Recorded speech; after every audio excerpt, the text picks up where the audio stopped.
chikondwerero cha siku lija chinasandulika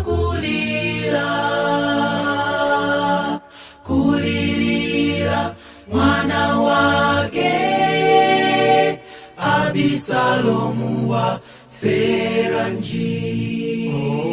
Abisalomu mwana wanga wafela nkondo ya Abale.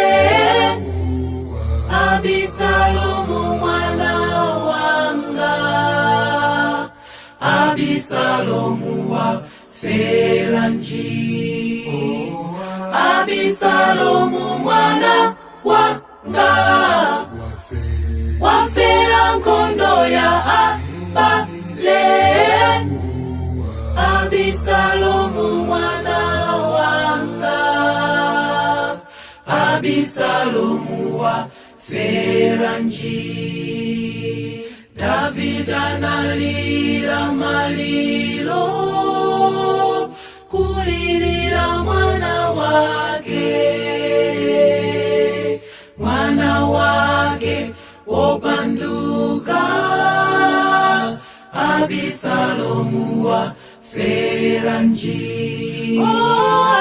Abisalomu mwana wanga wafela nkondo ya Abale.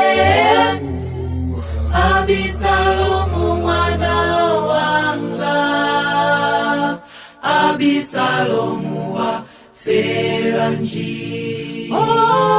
Abisalomu mwana wanga wafela nkondo ya Abale.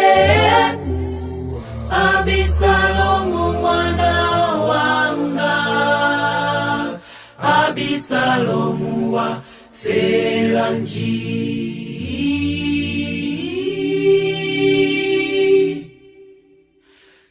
Abisalomu